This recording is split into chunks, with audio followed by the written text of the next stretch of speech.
criticism of evolutionary theory by creationists is that the gods of Moses and Jesus have been replaced by the secularists with the gods of Darwin, Marx, and Freud. You often hear that. And so I think some scientists bridle at the idea that we have our God, who's a replacement, saint, right. A secular saint, and that to identify an idea with a particular person misses the point that it's the idea that counts. Nonetheless, I agree with you that that Darwin was and continues to be an extraordinary scientist, that both of us go back to his writings to get insights that continue to be relevant today, that he isn't just of historical interest. And this is certainly true in psychology, where there are a number of topics, for me most notably in the expression of emotions in animals and man, where no one since Darwin has analyzed the phenomena in as much depth as he did. Maybe I'll give my favorite example, because this is, I think, after his prediction that the transitional human fossils would be found in Africa. This is my favorite bit of Darwiniana. And this is, in the expression of the emotions, he introduced a principle of what he called antithesis. That is, that when an animal displays a particular intention with a particular conformation of muscles and joint postures, when it is in the opposite emotional state, it will display the opposite configuration or the opposite posture. And so he used this to explain why dogs wag their tails, that when a dog is ready to attack, it will lean forward, muscles rigid, tail pointed straight behind, in preparation to leap. What does a dog do when it's in a friendly frame of mind? It crouches down, has its head up, and its tail is limply wagging.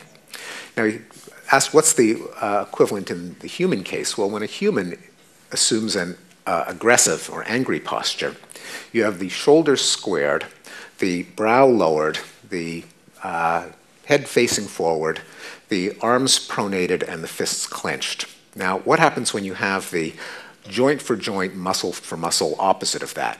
Well, you've got the head to the side, the brows raised, the shoulders hunched, the arms supinated, and the hands open. The evolution of the shrug. Now, no one since then has done better at explaining why we shrug.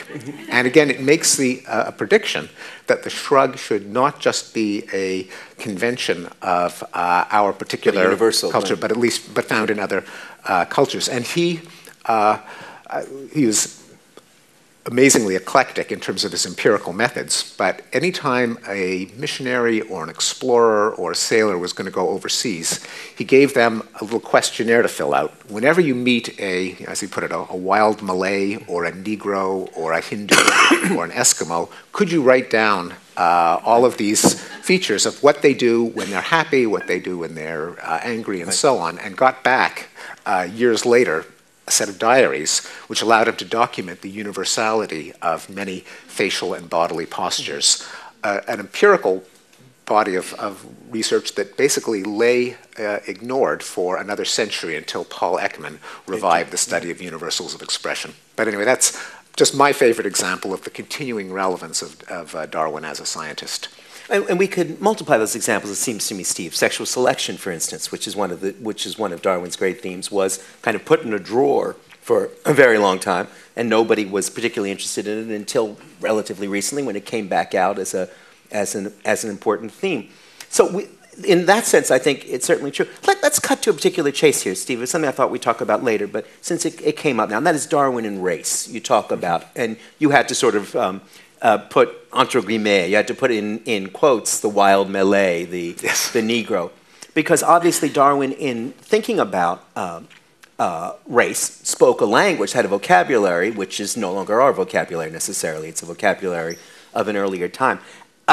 And yet one of the most sensitive, tender, difficult, contentious issues in Darwinism and understanding Darwin is Darwin's attitude about race. Because one of the things that comes up again and again, I'm sure you found this as I have in going around the country with this book, is that the claim that Darwin himself was inherently racist is then extrapolated to the claim that Darwinism itself is inherently racist, which is one of the reasons why evolutionary biologists want to get out from under Darwin.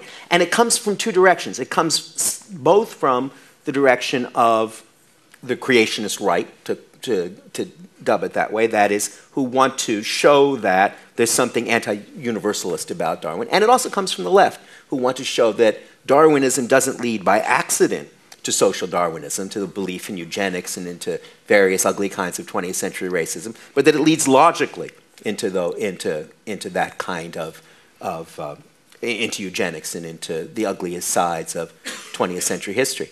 So that you end up, and the problem is, and this is where I'm sympathetic to the evolutionary biologists who in a certain sense want to be free of Darwin, is that there are two actually separate issues. One is what did Darwin believe, and the other is what does evolutionary biology show now on this issue. But let me leave the second part of it to you, because you know far more about it than I do.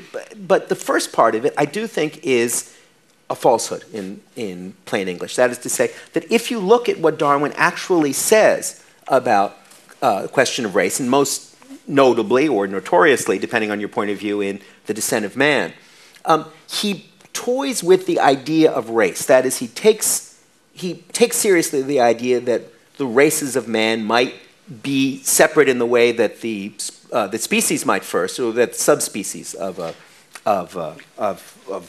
any creature might be.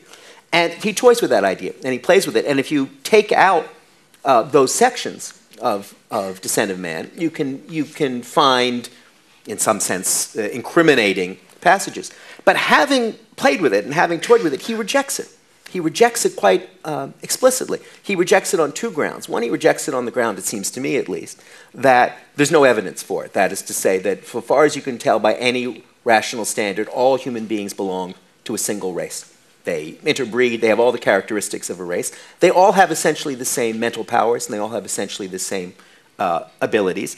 And that the two key things that separate, it's certainly true, I think, that Darwin is what one might call a civilizationist. That is, he believes that Western civilization, and perhaps even the Victorian subspecies of Western civilization, is better than tribal civilization, tribal culture.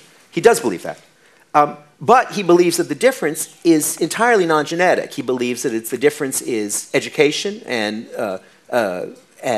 learning and what we would call cultural acquisitions in the first place. And then he also believes that that the key human capacity, the key human gift, is sympathy. And he talks about that a great deal. He says sympathy has probably evolved for some useful social reason, because it enables a group of Homo sapiens to have a competitive advantage over some other group. They're used to working together. They like each other. They get engaged. But then he says very beautifully, but once you have sympathy, there's nothing to limit your application of it. There's nothing that prevents you from expanding it as you like to whatever social group you choose to. And he says that the goal of civilization should be for us to expand our circle of compassion, so to speak, our capacity for sympathy as broadly as we possibly can. So it seems to me that it's a bum rap on the specifics of what Darwin believed.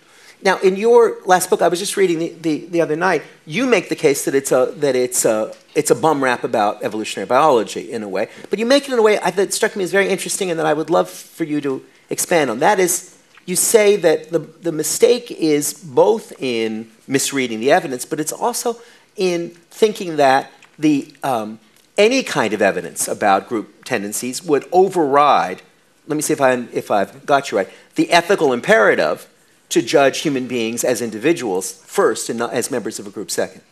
Yes, very much. I mean, now, in terms of whether Darwin believed that there could be racial differences, a lot depends on the adverbs. I mean, he makes it a point in the expression of emotion in animals and man that the fact that the facial expressions and bodily postures are the same across races strongly suggests a story of monogenesis as opposed to polygenesis, namely there was a common ancestor of all of Homo sapiens, and that our psychological traits, which were indexed by our facial expressions, must have been in place before the divergence of what we now call races. And he says things like substantially the same, mostly in place. So he left a crack open for there to be some quantitative differences among races. And depending on, I mean, you know his writings more thoroughly than I do, and I think there are probably places where you could say that he believes there may have been some slight differences.